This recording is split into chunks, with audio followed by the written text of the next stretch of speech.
Kwa majina naitwa Alphonse Mayala Lufunguro. Ni general manager wa Jalmini Tourist Hotel Singida. Okay. Ndio. Sawa, manager wa Jalmini Hotel Singida. Ni hoteli kubwa sana hapa. Na huwa mnapokea wageni wangapi kwa siku? Kipindi cha kawaida hichi. Kipindi cha kawaida huwa tunapokea kwenye room, tunaanza room 48. Kuta wanalala vyumba 20, vyumba 10. Lakini wakati mwingine tunapata full kabisa, vyumba vinajaa. Lakini season kama ya low season, yani mfano kama low season, ukiona watalii wamepungua Arusha, maana yake ile transist ambao wanafika hapa kwa ajili ya kupita wanaenda Arusha wanapungua. Unaweza kupata room 10 kama nilivyosema, 20, wakati mwingine unaweza kujaza. Maana shughuli sasa hivi Dodoma imetukaribia hapa. Shughuli nyingi zinafanyika Dodoma, kwa hiyo wakiona Dodoma hapa Mbanana wanakuja huku kwa ajili ya shughuli. Kwa wingi kitakuwa kwa kweli tunakimbizana hapa Singida. Ni mwezi upi ambao unakuwa na wateja wengi sana? Kuanzia mwezi wa 3, mwezi 3 hadi mwezi wa 11 ni pazuri. Lakini mwezi wa kwanza, wa pili, wa 12 panasumbua kidogo. Na ni kwa sababu kwa mfano mwezi wa 12 ni kwa sababu watu wengi wanakuwa wanaenda likizo. Lakini kwa hiyo miezi inayohitaji kidogo angalau. Sawa, mwezi wa 4 kuna wageni wengi sana ambao watakuja kwa ajili ya kusherehekea Mei Mosi. Lakini kabla hapo tutaanza na mashindano ya mpira wa miguu, lakini pia kuna Kuku Festival. Mmejiandaa vipi kupokea wageni hao kwa kuelekea siku hiyo? Sisi tuko vizuri, tumejiandaa. Na kwa mfano kwenye upande wa accommodations, hotel tayari iko booked na kuna watu wa TANAPA wamechukua room nyingi sana na baadhi ya viongozi wa serikali. Kwa hiyo room kwa kweli tunashukuru Mungu kwamba huu ugeni sisi kwetu ni neema, ni fursa, lakini namna gani tunaitumia sasa ni wajibu wetu na kazi kwetu sasa upande wetu. Kwa kweli kuanzia sasa hivi hapa kumejaa. Kwa mfano kuanzia tarehe 13 tunapokea watu wa TANAPA ambao wamechukua vyumba karibia 40. Unaona? Na hiyo tarehe 28, 29, 30 tunategemea kupokea watu ambao wanakuja kwa ajili ya tarehe 1. Kwa maana hiyo sasa tuseme kwamba hoteli iko full, lakini hatumzui mgeni sasa hivi kufanya booking kwa hizi siku za katikati kwa sababu tunaweza kupata nafasi. Ndio. Na mgeni hapa akipata nafasi atapata muda gani? Tarehe ngapi utakuwa na nafasi? Mgeni anaweza kaja kulala room yote anayohitaji kwa bei zetu ambazo zipo hapa, ambao tuna standard room ambayo ni 30,000, ile normal standard room ya kawaida kabisa inauzwa kwa 30,000, lakini tuna standard room inauzwa 40,000, tuna room inaitwa normal deluxe inauzwa 50,000, na tuna deluxe ambayo inauzwa 70,000, lakini tuna room pia inauzwa suite inauzwa 100,000, na kuna state suite ambayo inauzwa 120,000. Kwa maana hiyo hizo category za room kwa sasa hivi akija mtu hadi tarehe 12 anaweza kupata room. Lakini kuanzia tarehe 13 kidogo patakuwa pamebanana. Ingawa sasa hivi tunapambana kuna jengo la pili upande ule, tunapambana kuhakikisha kwamba hadi tarehe 15 au 14 liwe tayari lina vyumba kama 10. Kwa hiyo inawezekana akapata fursa kupitia hiyo jengo la pili pale karibu na ukumbi. Okay. Manufaa haya unazungumziaje sasa kwa msimu huu wa kuelekea Mei Mosi? Sasa kuhusu manufaa haya ama mnanufaika vipi? Okay.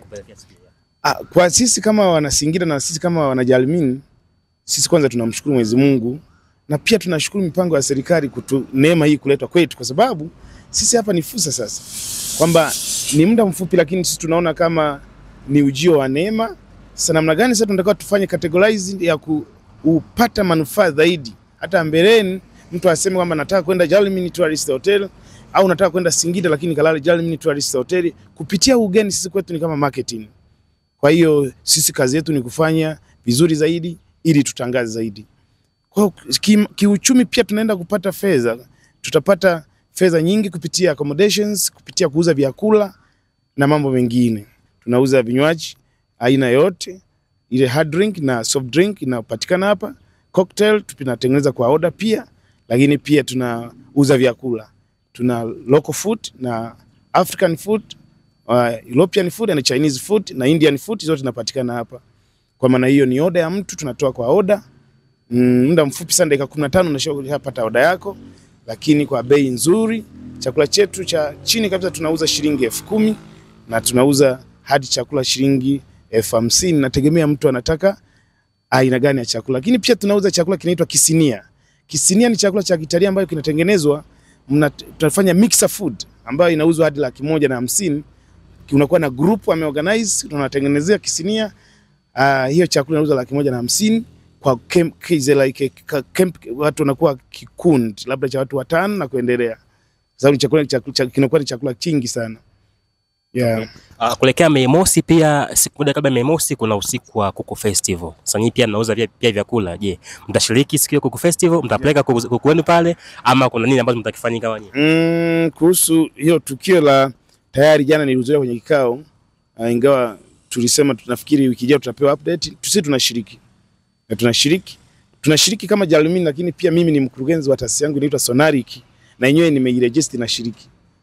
Taasisi yangu inadili pia na chakula, na yenyewe inafanya catering, ina host event, inafanya planning ya event za serikali na mashirika. Kwa hiyo tunategemea kushiriki. Ndio. Kwa tegemea Jalmin kupeka kuku wangapi kwenye huo usiku wa festival? Mimi plan yangu nategemea kuanzia labda kwenye 100 na kuendelea. Itategemea pia mgawanyo tutakaopewa kwenye maelekezo ya viongozi. Yaani fusi inapokuja kwa mwajiri, hiyo fusi inamwagika hadi kwa mwajiriwa, kwa sababu hapa lazima tuwe na wale casual work wa muda mfupi, kwa sababu ya kuwepo afisa hii. Uweze kutumia tu wale waajiriwa wa kila siku, hawatatosha, sababu ugeni ni mkubwa. Na kama ni kuvaliwa Singida, sasa tumevamiwa, lakini uvamiwaji huu ni mzuri kwa sababu na neema. Sasa tunakuwa tuvae koti kweli kweli kwa ajili ya kupambana na ugeni, kunufaika kiuchumi, lakini pia kujitangaza kama Singida. Unaona, tunayo mazao hapa Singida mazuri sana. Tuna alizeti, sisi ndio wafugaji, nafikiri tunaongoza kufuga kuku wa kienyeji safi kabisa. Sisi kazi yetu tunatumia kuku wa kienyeji. Yeah. Kauli yako moja kwenda kwa serikali, kwenda kwa wateja wenu, lakini pia kwa watu wengine pia unawaambia nini? Kwa watu wetu sisi, nianze na watu wetu. Sisi tunaomba watu wetu ambao tutashiriki nao kwenye shughuli hii wajipange vizuri, wafanye kazi kwa weledi, wawe committed na professional zaidi, kwa sababu lazima tuonyeshe namna gani tunaweza tukafanya vizuri zaidi, ili mtu asijione mnyonge anapokuwa Singida, ajue kama yuko Dar es Salaam, ajue kama yuko Arusha, ajue kama yuko Mwanza. Lengo tu ni kwamba kuhakikisha tunaonyesha weledi wetu. Kwa hiyo kwa upande wa watu wetu naomba hivyo, lakini upande wa wateja ambao watafika Singida hapa, tunawaahidi Singida wataipenda, tutafanya vizuri sana na watafurahia sana, hawatajisikia wapweke. Lakini upande wa serikali, wito wangu wa serikali ni kwamba serikali isimamie masuala ya ulinzi na usalama katika hili tukio ambalo tunaenda kupata hili la kitaifa, na kuhamasisha tu wajasiriamali wengine na watu ambao wanaweza kufanya mambo mbalimbali katika tukio hili, iweze kuwapa elimu na kuelimisha na kuwapa habari zaidi, watu wengi wajitokeze. Mimi nafikiri serikali inaweza ikafaulu malengo yake. Mimi nafikiri tu tunashukuru sana serikali kutupangia uwepo wa ugeni huu mkubwa kitaifa Singida. Na sisi sasa tunasema kwamba wageni tunawakaribisha Singida. Mei Mosi itakuwa inafaa na itafaana. Karibuni sana.